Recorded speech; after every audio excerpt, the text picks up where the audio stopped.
अस्सलामुअलैकुम दोस्तों, मैं मोहम्मद नौशाद आलम आपकी खिदमत में हाज़िर हूँ। दोस्तों, बिहार से स्टेट वालों के लिए बहुत ही बुरी खबर है। बिहार विद्यालय परीक्षा समिति पटना ने स्टेट 2019 के परीक्षा को रद्द कर दिया है। दोस्तों, इसमें बहुत सी जगहों पर कदाचार की खबर आई है। पूरी खबर तो नहीं पढ़ सकते हैं। आखिर में जो बिहार विद्यालय परीक्षा समिति पटना ने इस संबंध में जो निर्णय लिया है उसको हम पढ़कर सुना देते हैं।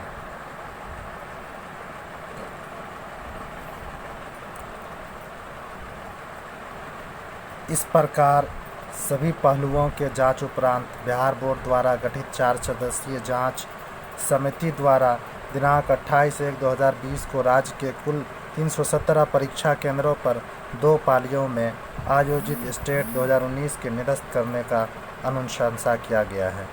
जांच समिति द्वारा की गई अनुशंसा के आलोक में बिहार विद्यालय परीक्षा समिति द्वारा आज स्टेट 2019 के दोनों पालियों में आयोजित परीक्षा की रद्द करने का निर्णय लिया गया है।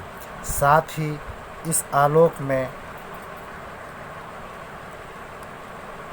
स्टेट 2019 की परीक्षा को पुनः आयोजित करने के लिए शिक्षा विभाग को अनुशंसा भेजी जाएगी। तो दोस्तों, ये स्टेट अभ्यर्थियों के लिए बहुत ही बुरी खबर है।